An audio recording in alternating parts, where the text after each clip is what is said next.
It's time to move on and dive deeper into Go. In this course section, we are going to explore functions. We are going to explore this key Go feature and learn what exactly functions are and how we write custom functions. We are going to then see how we can configure and tweak functions to meet our requirements with help of parameters and return values. And we are going to dive into this special Go feature, which we don't have in a lot of other programming languages, where functions are not limited to returning a single value, but may actually return multiple values. Now, before we dive into any code, let's answer an important question first. What exactly is a function in programming and in Go specifically? I personally like to explain functions as code on demand. A function is a construct, not just in Go, but in all programming languages in the end, that allows us to define some code ahead of time. So code that should not be executed right away when it's parsed, but instead which should be saved to be executed later. And the code should then be executed once you call a function, which is simply the usage of a special syntax in your code. Once that happens, the function code executes. And then functions allow you to not just execute code at a certain point of time, and possibly also multiple times, but you also have rich configuration options, and you can but don't have to accept input with a concept called parameters, which we'll explore in this section, and you can but don't have to produce output, which we call return values. And we're going to explore all of that in this section, but that is, in theory, what a function is in programming and in Go specifically. Now, we already saw one function in action plenty of times in this course already, and that was the main function. And in general, in Go, you create a function by using the func keyword that tells Go that you want to create a function. Then you pick any name of your choice, though the main name is special. I'll come back to it in a second, but generally it's up to you. Then you have parentheses, and we can add something between those parentheses. We'll also do this in this course. And then you have opening and closing curly braces, and between those curly braces, you have the so-called function body. You have that code that should not execute immediately, but only once the function is called. Now, the main function is a special function, as I explained before. It's a function which you don't call yourself, but instead which will be executed by the Go engine, if you want to call it like this, once you run this Go program. And it's the main entry point of the program, so main is kind of a reserved and special word. But in this section, we're going to add more functions, and for those functions, the names will be up to you. Now, when it comes to calling a function and how that looks like, we might not be doing it for main, but we are doing it here in line 6 with println. A println is a function built into the format package, so provided by the format package, and we execute a function by referring to its name and then adding opening and closing parentheses after that name, potentially, as we have it here, with a value or even multiple values between those parentheses, which are then provided as input to that function. But again, that is something we'll explore in greater detail throughout this section. Now, that is a basic function, which we saw plenty of times before. In this section, we're now going to write our own functions, and we are going to learn about different ways of writing these functions and using these functions. So let's dive right in, and let's write a second function. Let's say here in the main function, we don't just want to output this dummy text, but the sum of two numbers. So we could have the numbers a and b. A is 5 maybe, and b is 10. And the concrete values here are hard-coded into the code by me. So I'm just locking them into the code here. I'm just writing them as a developer. Of course, in a real program, we might be fetching them from the command line, from some user input, as we did it in the BMI calculator example in the previous section. I just want to save some time regarding that, and hence here I'll just use two dummy values. Now we might want to add them together, and of course for that we could add a sum variable and just add a plus b like that, and then work with that variable. But maybe adding two numbers together is such a common operation, which we perform so often in our code, that we want to define a short custom command, which is in the end what a function is, that we can then re-execute over and over again, and we don't have to write this code over and over again.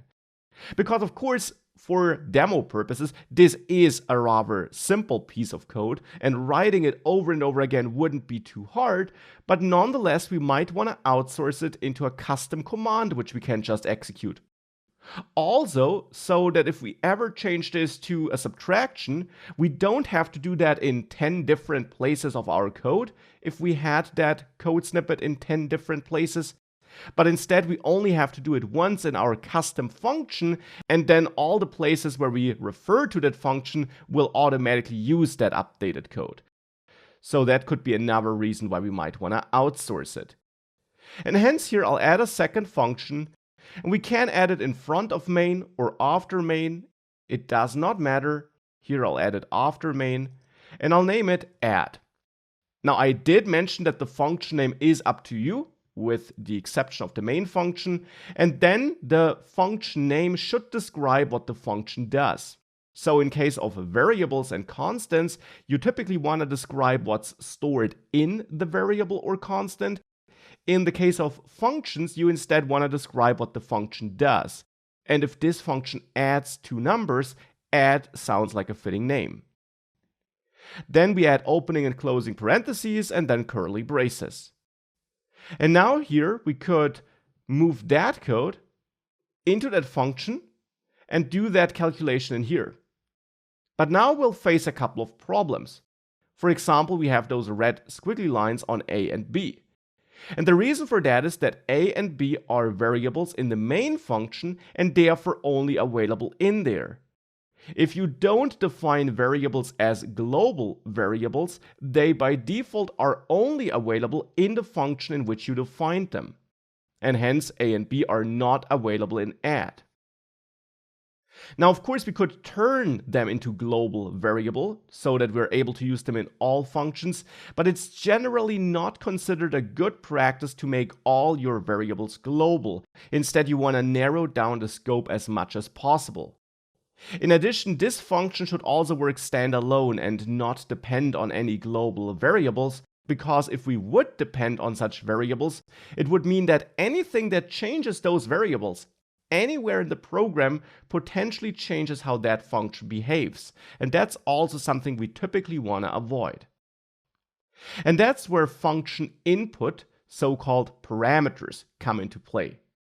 Functions don't have to take parameters. For example, the main function receives no input, but they may take parameters. And we make it clear that a function should accept some input, so-called parameters, by adding them between those parentheses here right after the function name in the function definition. Here we can accept any amount of parameters we want to accept, and we can give them any names of our choice. For example, num1 for the first number and num2 for the second number. This then creates variables that are only available in that function, but variables that can be set when that function is called. Something we'll do in a second. A println does the same internally. It basically accepts the output text as a parameter, and when we call the function, we pass in the concrete value for that parameter that will then be used inside of that function. And here we're doing the same. We are defining that this function takes two parameters, which will be set once that function is called. Now num1 and num2 are now available like local variables inside of that function, but still we're getting some errors here. And the reason for that is that Go is still a language that's all about types, about value types.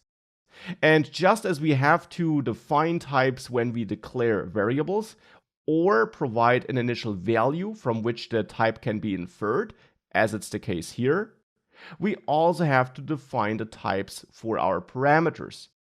Because here, Go at the moment has no chance of knowing which kind of value type will be used for num1 and num2, and that's not allowed.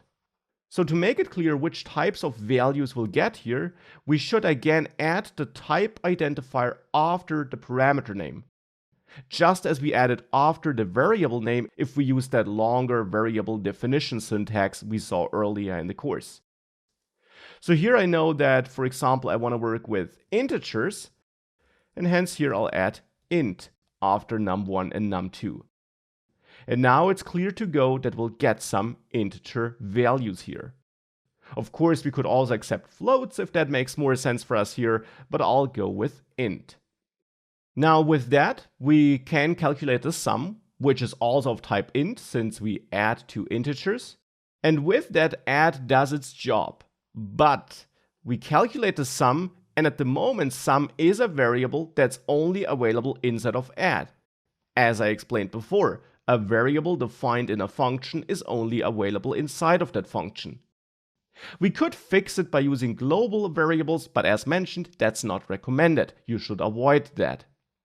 And therefore, instead, what we want to do to make that result available outside of this function as well, in the place where the function will be called, we typically return a value by adding a return statement, by adding this return keyword. Now, just like parameters, you don't have to add a return statement. The main function, for example, has neither parameters nor a return statement. And that's absolutely fine as well. You can have functions without both. You can have functions with parameters but without return statements. And you can have functions without parameters but with return statements. Here we have a function that will have both parameters and a return statement. And here I return sum.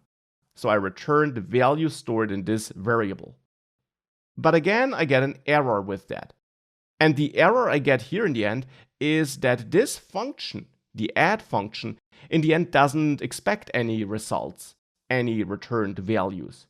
Because in Go, you need to make it clear if a function will have a return value or not.